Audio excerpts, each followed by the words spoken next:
Can you hear me, Doctor? Yes. Yeah, please start your presentation. Okay. Thanks for the introduction. And the topic of my today's is carbon nanotube-based flexible electronics. At the development of technology, the forms of electronics have been changed from the immobile one to mobile one, and now currently the flexible or the wearable ones. Sorry, I just need to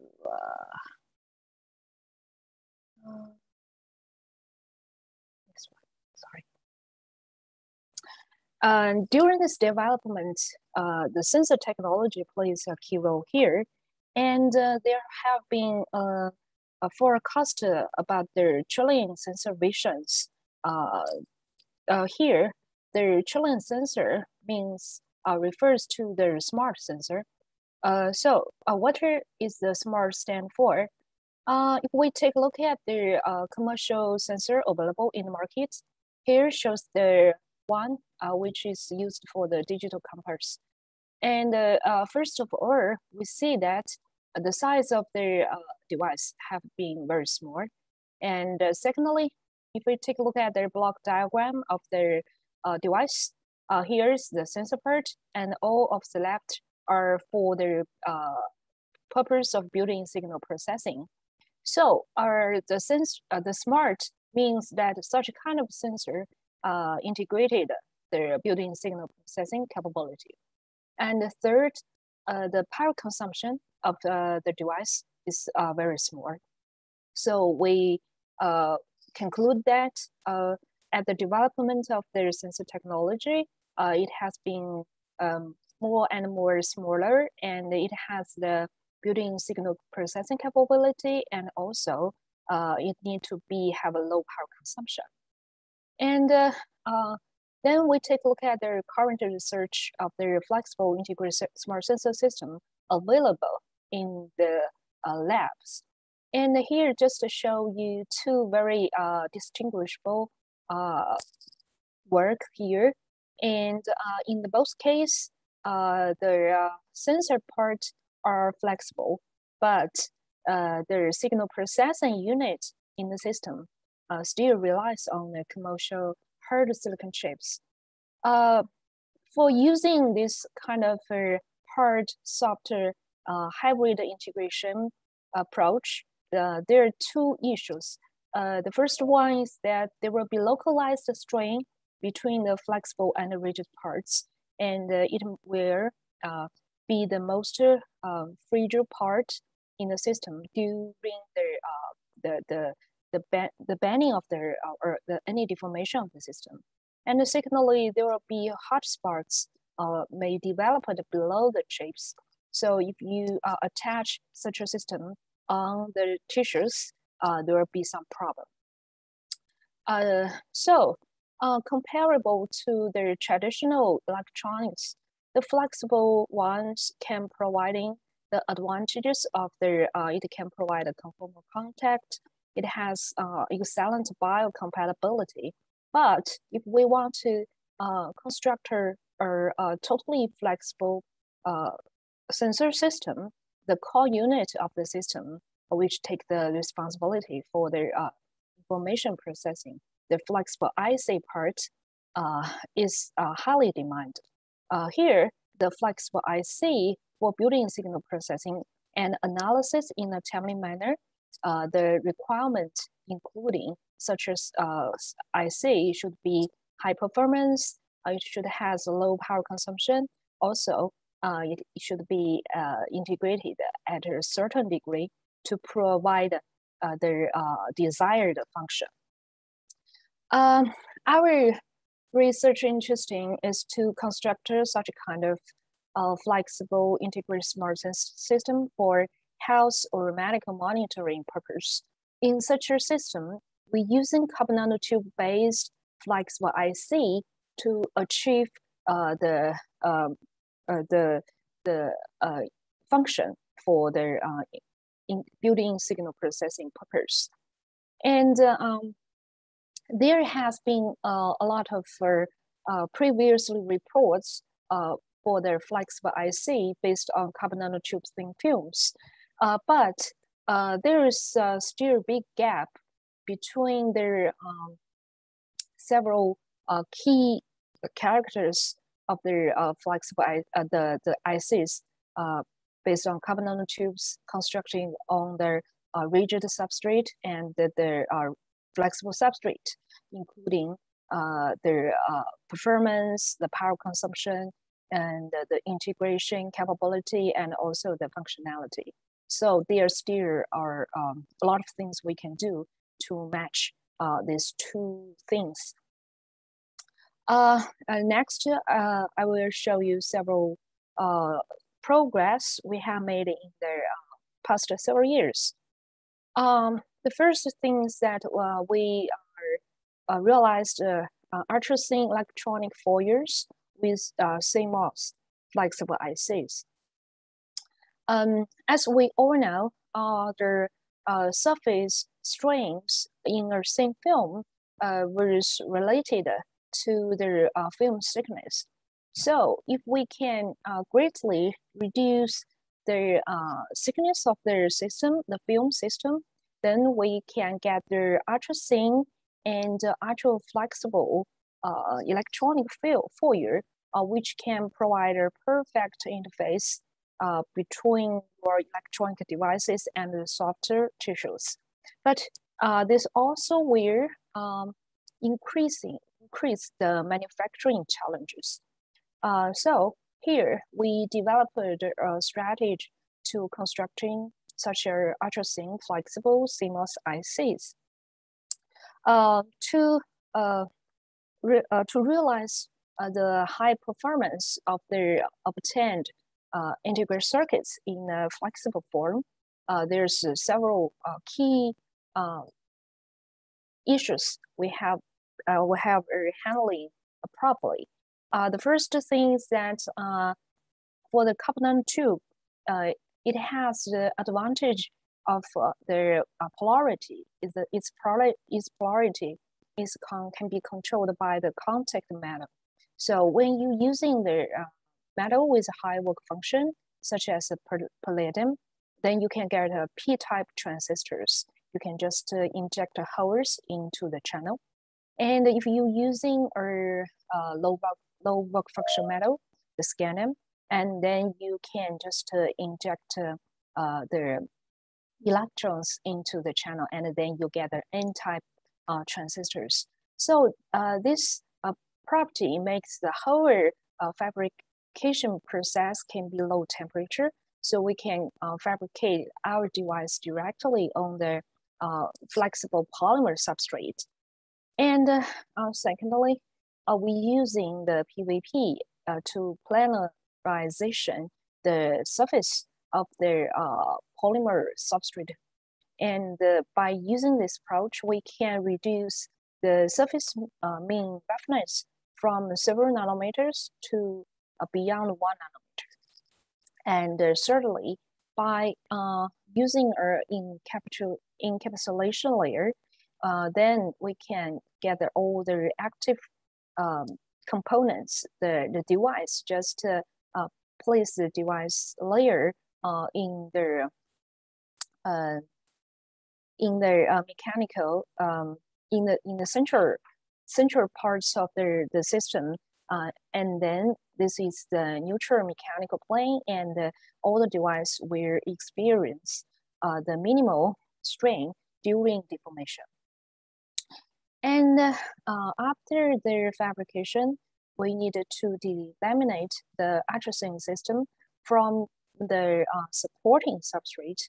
And during the fabrication, we want the adhesion between the flexible substrate as good as possible. But during the delamination process, we can just get the whole system delaminated from the temporary substrate without any degradation, without introducing any degradation in our electronic devices.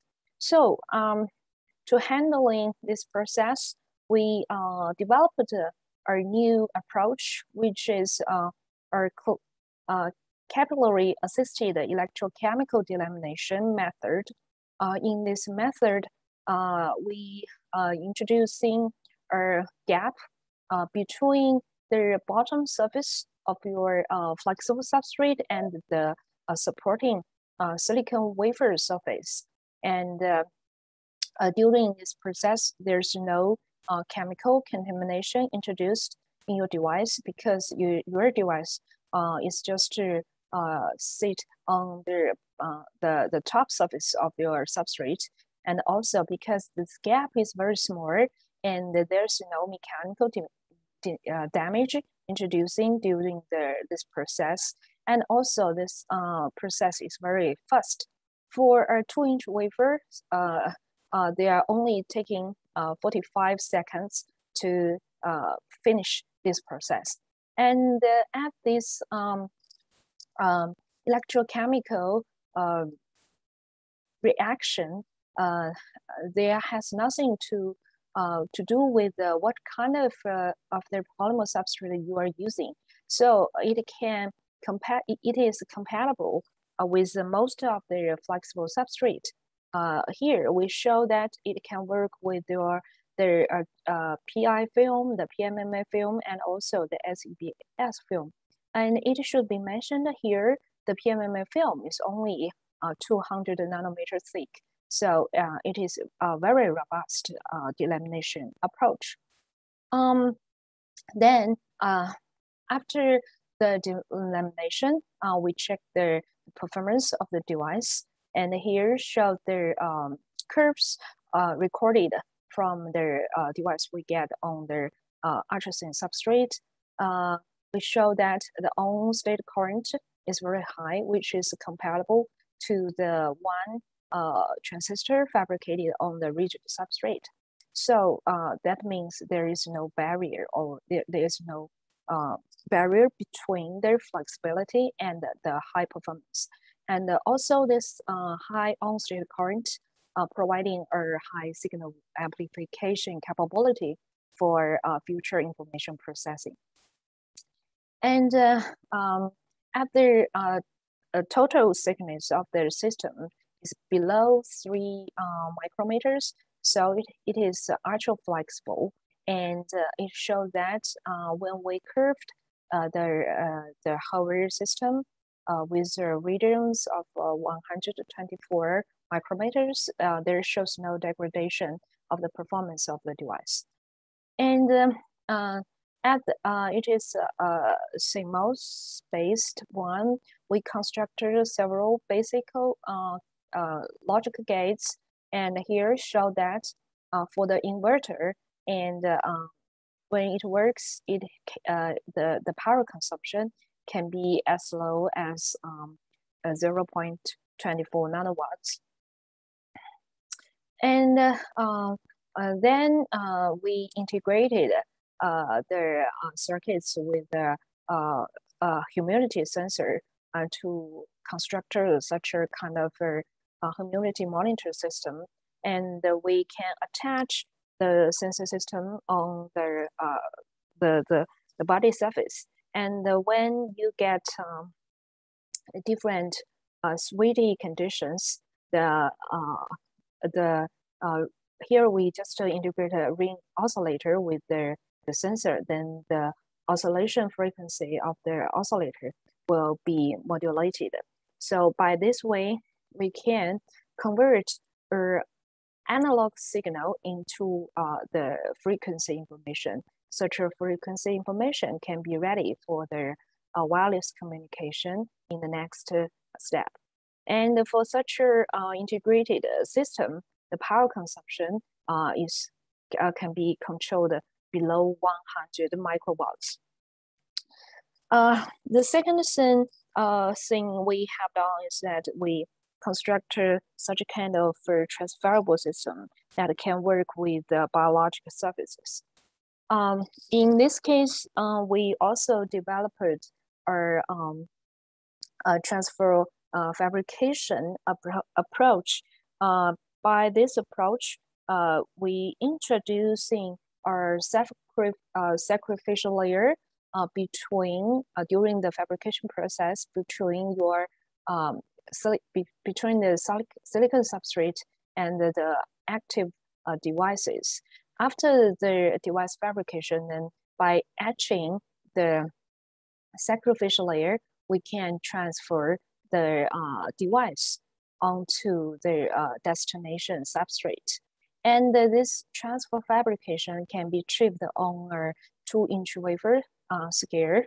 And then we examined the performance of the device before and after transfer, and it shows that the transfer process itself put minimal effect on the performance of the device. And further, if we check several key parameters of this device, we found this device has the ultra low power consumption. It includes that it has the ultra low off-state current, and also the device has a near ideally switching behavior. The SS value is only about 62, and also the device achieve a very large on-off ratio.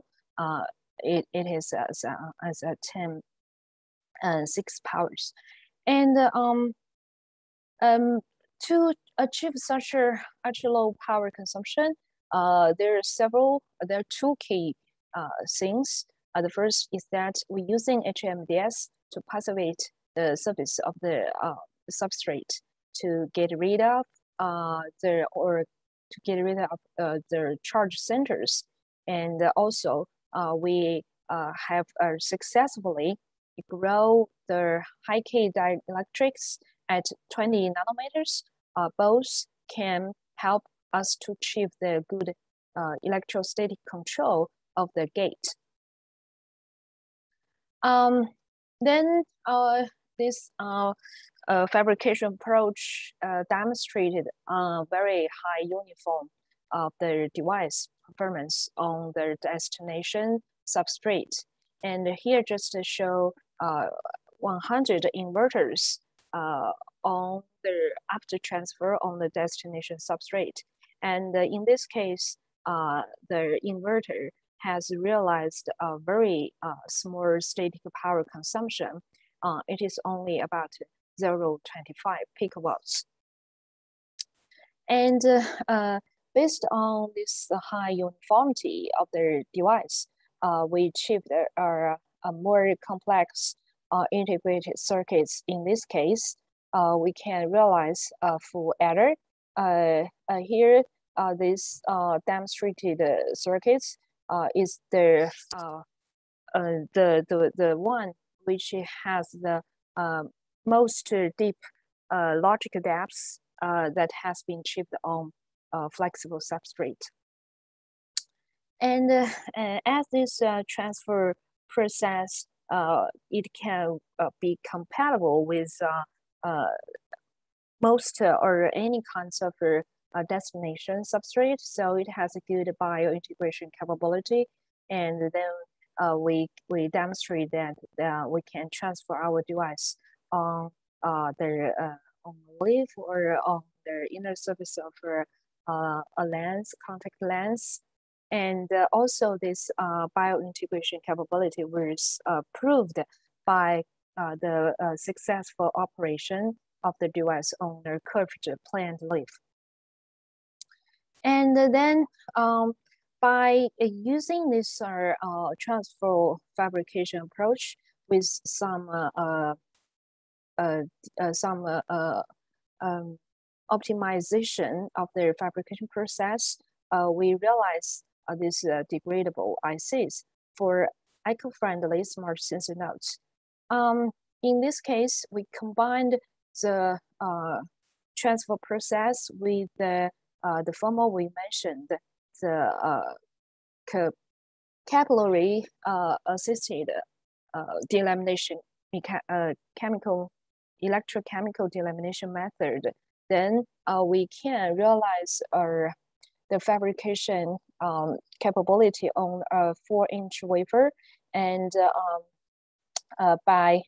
also we change the metal used in this system into the aluminum, and we replace the dielectrics with aluminum oxide, and then we transfer the device onto the water-soluble PVA substrate.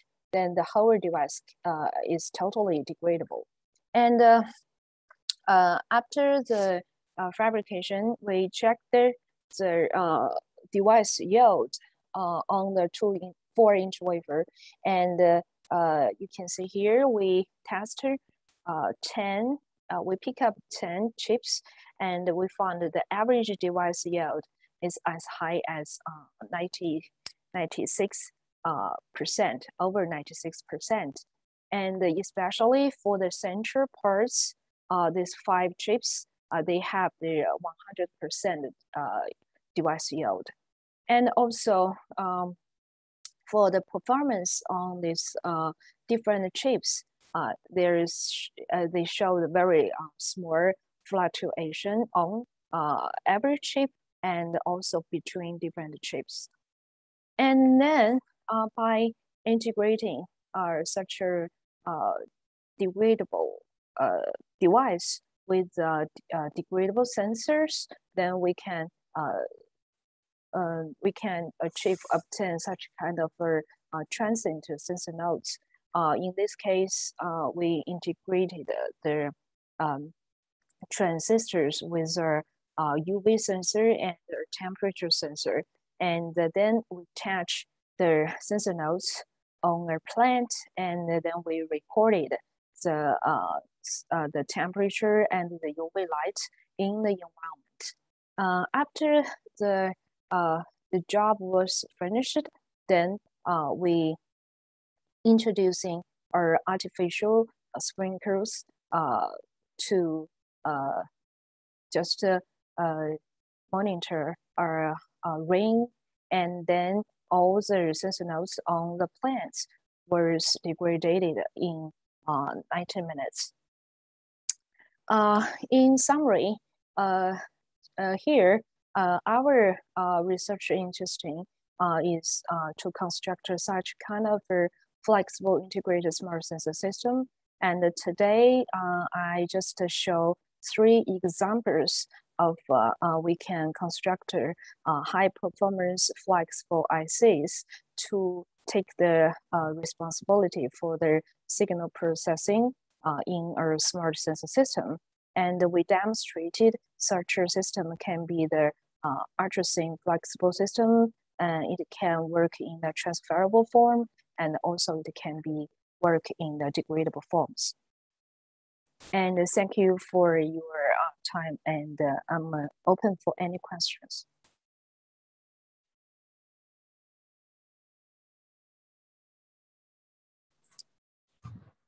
Thank you so much for the wonderful presentation, Doctor.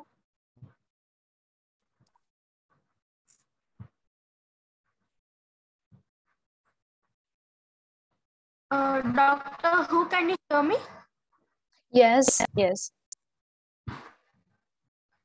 Please stop sharing your screen. Yeah. Thank you. And the stage is open for questions now.